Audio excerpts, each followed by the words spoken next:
Hey, if you're brand new and you've never watched this show before, the first thing you're probably doing is trying to figure out, do I want to listen to this guy? And you're like checking around the frame for cues. Like, what's going to tell me if this guy's worth listening to? Maybe you're looking at the background, the production quality, and maybe like how I'm dressed. Like, okay, does he know anything? It's a pretty unreliable method to do that. We can sometimes tell if somebody's like got a certain level of wealth or something, but I could be totally evil or incompetent and dressed sharply, or the reverse. You're maybe looking at like, hey, he's wearing a t-shirt. He looks pretty old to be wearing a t-shirt, but you don't know for sure. I will say that if I was filming this show in the afterlife, like I was in heaven when I was filming this, you would be able to tell right away by what I was wearing, what kind of mind I had. If I had a loving intelligence, my clothes would be white. And if I was exceptionally wise and loving, my clothes would actually start to shine. They would be luminescent. And if I had, in that intelligent, loving, luminescent state, if I was more focused on the truth, you could tell because my clothes would be shining white. And if I was more love focused, you could tell because they would be shining red. And if I was even beyond that, if I was one of the wisest, deepest people that exist in the afterlife, I would be naked. You want to know how all that works?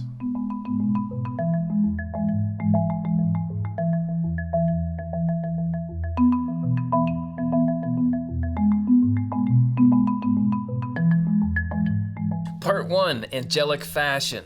Let's talk about what the people are wearing in heaven. And everybody, if you're into heaven fashion, every angelic Calvin Klein guy or whoever does it these days knows you go first to Heaven and Hell 177, which says, since angels are people, you and I, on the road to angelhood, and live together the way people on earth do, they have clothes. Okay, guys. We're going to live together. We got to have clothes. They have clothes and homes and a great many other things. The difference, however, being that everything is more perfect for them because they are in a more perfect state. Swedenborg goes to great lengths to say, listen, it's normal. It's society. Afterlife is just society. It's something you would recognize. It's the continuation of human life. Because in his day, maybe there's some of that now, there was this belief in an afterlife, but a lot of people thought it was more of a dim life where not much is going on. You had the classical Greek Roman stuff talking about Hades, which is like, we're here, but we really want to be back on Earth. It's society. Things are there like they are here.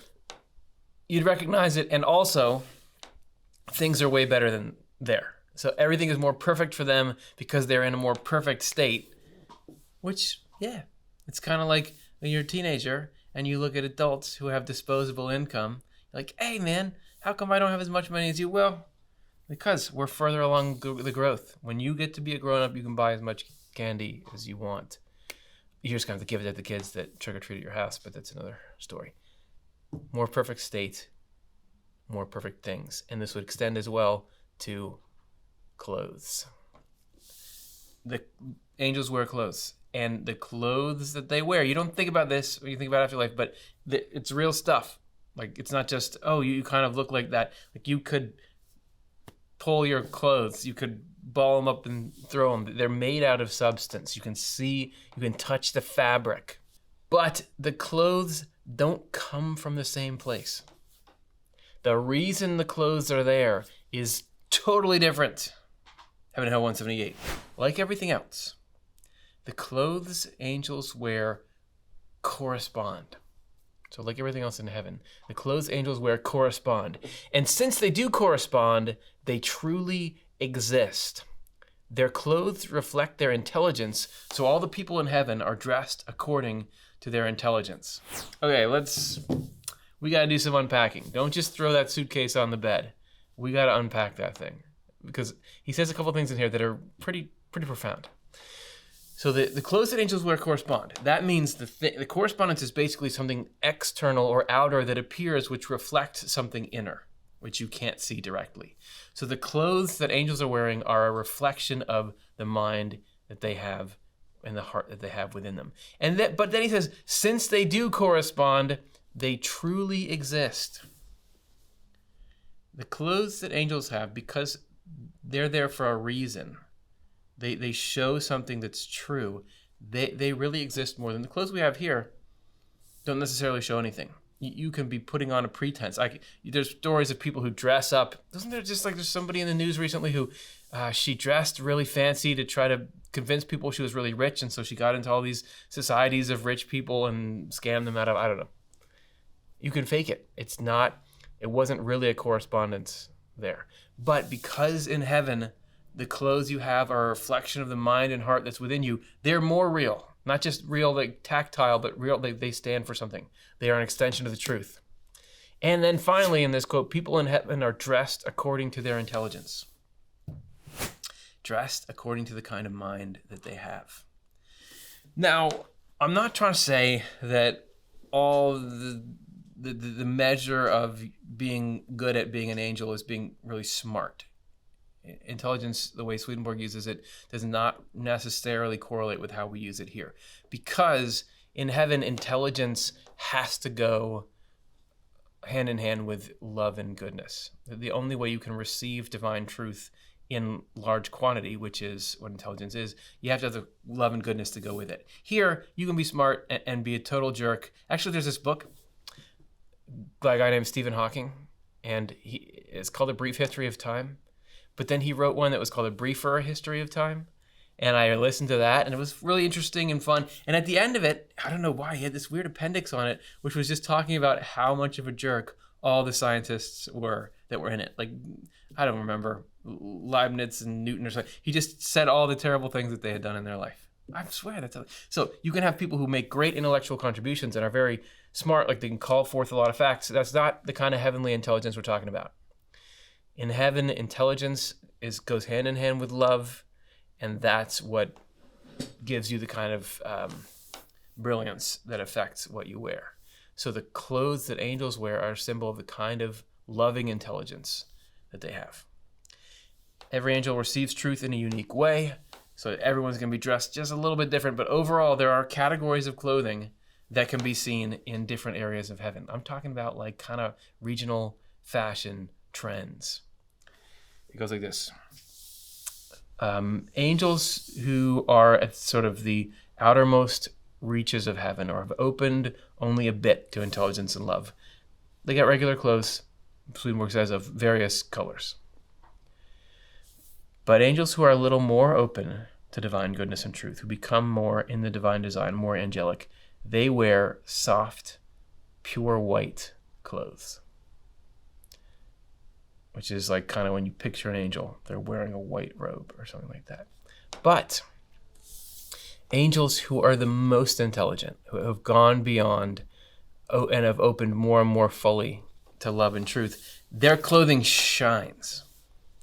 I don't know exactly what that looks like, but he says their clothing is somehow luminescent. And if you're an angel that's more focused on goodness, you have clothes that shine with what he calls a fiery colored light. If you're more focused on truth, it's clothes that shine with a radiant white light. And you might think, oh man, I want to go deep into heaven, but I sure don't want to wear red. So I don't want to... in heaven, clothes are a real correspondence with your mind. You know how people here, they want to wear certain clothes because they want to express who they are? In heaven, you're literally expressing who you are. So nobody is like, I hate having to wear this thing, but I'm in heaven, and this is like it's a reflecting who you are. Whatever you're wearing is a perfect fit for the mind and heart that you have. That's just the nature of heavenly clothing. Oh yeah, and one more thing. You know those like bright, shiny, brilliant clothed angels? Well, there's one group of angels even beyond that are so deep into what it is to be an angel. Their minds are so open to God. They're so in the divine design. Angels of the very inmost heaven wear nothing. They don't have any clothes at all. In the Heaven Hell 179. The reason angels in the inmost heaven are naked is that they are in innocence. And innocence corresponds to nudity. And you might think, okay, well, if that's where okay, let's do it. Let's all, no, please don't do that. Put them back on. We can't exist like that because we're not in the state of mind that those angels are in. It is because the human race, why do we wear clothes in the first place? It's because the human race lost our innocence. That's why it doesn't work when you try to have everyone be naked. Swedenborg says in Secrets of Heaven, man, it's a lot of S's. Swedenborg says in Secrets of Heaven 2:13, when innocence is lacking in us, nakedness is a matter of shame and scandal because we are conscious of wrong thoughts. Yeah, I don't need all that. Let's just keep the clothes on. But you can get to a state where, oh no, it doesn't bother you at all. Everything's cool. This is Secrets of Heaven 297. Heavenly goodness is unclothed goodness because it is the deepest good and is innocent. Heavenly good that is spiritual is the first level of good to be clothed, and earthly good is the next because these two kinds are more external.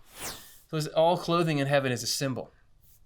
So the angels have these clothes that match what's going on in their mind, and only the deepest angels have the kind of thoughts and feelings that are pure and loving enough that they don't need any covering, because the feelings, which is the body, and the thoughts, which is like the clothing, are totally united. Like in the inmost heaven, your body is your clothing. Okay? So you can get there, but for now, we got clothes. Since we got these clothes anyway, let's look at what the Bible says about heavenly clothing and why clothes feature so prominently in the Bible in the first place.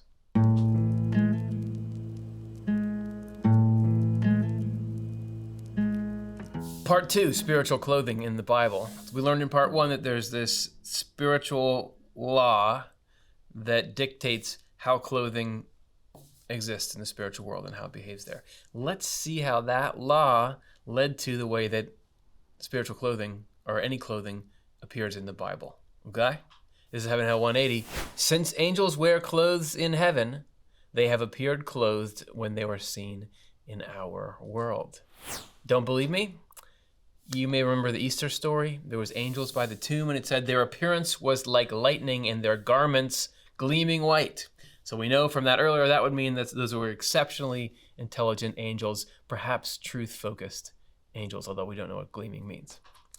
Also, John, Isle of Patmos, visions in the book of Revelation. There's this throne room, and there are angels in it, and what are they wearing? White robes. You might think, well, it's just because that's what angels wear. Why do they wear that? It's because it's a symbol of the kind of mind they have. Angels also gave white robes to people waiting under the altar. So you have these people in the book of Revelation. There's a symbolic story about those of us who are kind of stuck in this state, waiting for help from God. Angels are going to give you a clear understanding. It starts to mean something, because it's like, hey man, I'm stuck under this altar. Well, here you go. Here's this like shirt. No, man, there's more to it. It means more. Also, if you want more examples from the Bible, when Jesus made his final ascension into heaven after the resurrection, there was angels again in white robes who were standing by him. Jesus himself, you remember the transfiguration? He was seen in these shining white garments, and there's other famous people around him. In the Bible, clothing is a symbol of truth and intelligence. All the stuff that's written in the text of the Bible, there's no details that are frivolous details. It's never just, hey, so you can picture this better? Let me just tell you that Jesus had these white shining clothes on.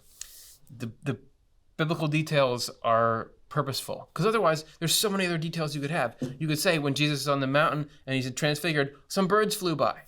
They probably did in real life when that thing happened, but that doesn't matter to the message it's trying to give you now. So every detail that is in there is there for a reason.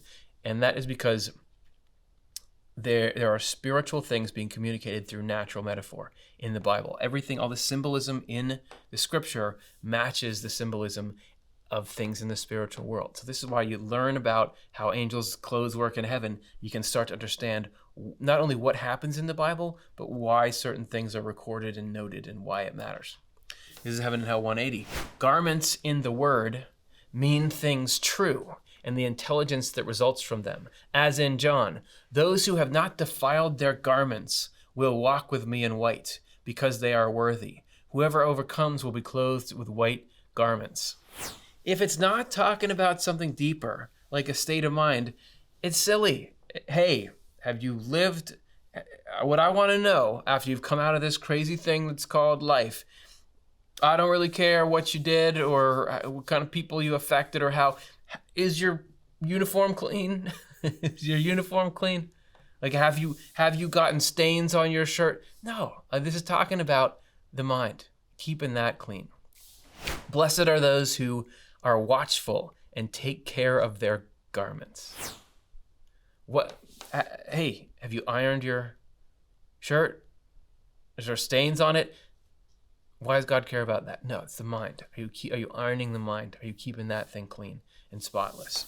We need our minds or our spirits to be clothed with good quality truth. Clothes are a symbol of the truth.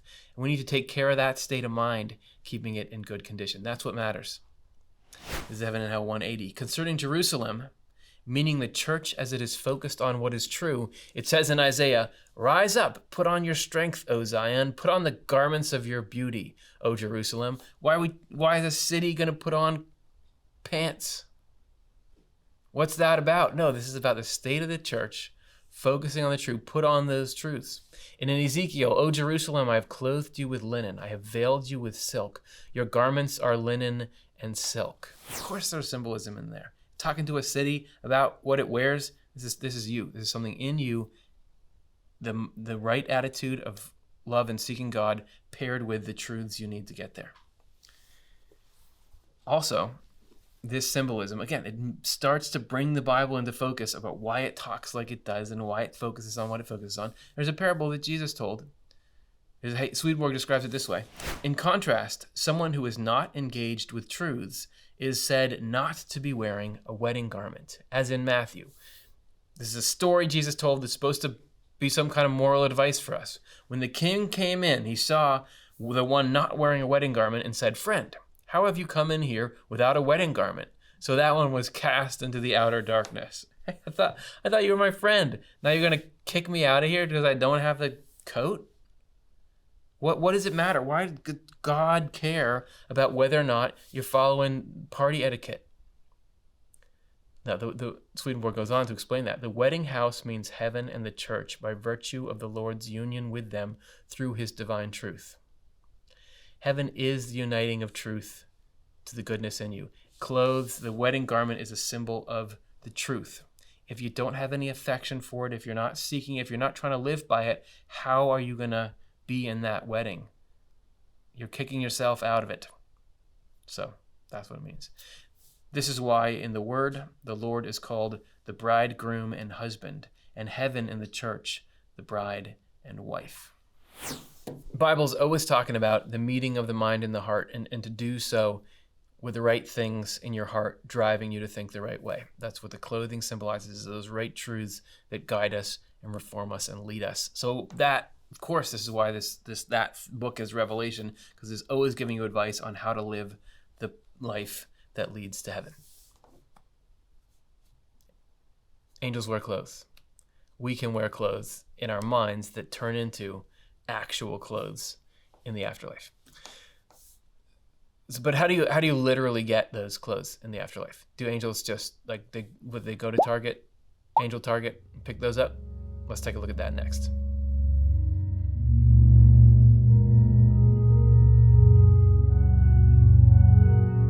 Part 3, how angels get their clothes. In case you're worried, which I know you're not, but in case you're worried, how am I going to do this clothes thing? Is it going to be difficult in the afterlife? What's my wardrobe management? It's going to be fine. It's going to be easy. It's going to be familiar. You're going to recognize it. This is Heaven and Hell 181. We can tell that angels' clothes do not merely look like clothes, but really are, because they not only see them, they feel them as well. Further, they have many garments that they take off and put on, and they put away the ones they are not using and put back on the ones that they are. I have seen thousands of times that they wear different clothes, which might seem like that's silly. Why? But it's important, because the afterlife that Swedenborg describes is a continuation of this life. So many views of the afterlife are just like, well, you kind of throw that thing out and then it's something totally different. then why are we doing everything we do here? Why are we getting to know so intimately every day the details of what it is to be a human being and live through all the little nuances and things that even like, oh, well, it's summer, I'm going to put away these clothes. We do that in heaven. Again, it's like not exactly the same, and everything there is cooler and better, but the work we've done here and learning how to be a human being, you can apply those skills there. That said, there are some amazing aspects to spiritual clothing that aren't present in this world because, we are going up to the next level. Here's a description of just such things. I've asked them where they got their clothes, and they've told me that their clothes come from the Lord and are given to them, and that sometimes they're clothed without noticing it. They've also said that their clothes change depending on the changes of their state, that their clothes are radiant and gleaming white in their first and second state, while in the third and fourth states they're somewhat dimmer. This too is because of correspondences, because these changes of state have to do with their intelligence and wisdom. Clothed without noticing it. Did you get that? So, hey man, look at me. I'm suddenly wearing this cool thing. And it's interesting wrinkle there too, that the luminescence of clothing changes depending on what state of mind you're in. You can actually get like, how am I doing today? Well, let me go look in the mirror and see what's going on with my clothing. In recent episodes, we've talked about how the changing state of mind in angels makes their outer environments change. Like your house can change depending on how your mind changes. The flora and fauna, the ecosystem around you can change. The time of day can change. You can also have your mind change your outfit without taking it on or off. Also, clothes are not expensive in heaven. Actually, you don't buy them at all. They're just, he says they're given to angels free of charge, because what they are is not, you have to go and acquire material that was made into, it's a reflection of the inner states of mind. So the work, the paying for those clothes was how over the course of your life you cultivated what's good and true in your mind. The way you get a shiny white garment is to put in the work day after day to like, I want to think right thoughts. I want to try to think what's true. I want to try to think what's kind. I want to put those together in myself so that I can be a good person. In heaven, that goodness that here is not always apparent. You could have somebody who has absolutely got a beautiful, shining heart and mind, but yet their clothes look a little funny. Or somebody who is like wearing a nice suit, but is trying to swindle you. There, what's inner shows up on what's outer. So people look like who and what they really are, and that's a more real state to be in. That's a state that we can look forward to when we stop with the earthly clothes thing and put on the garments of the life to come.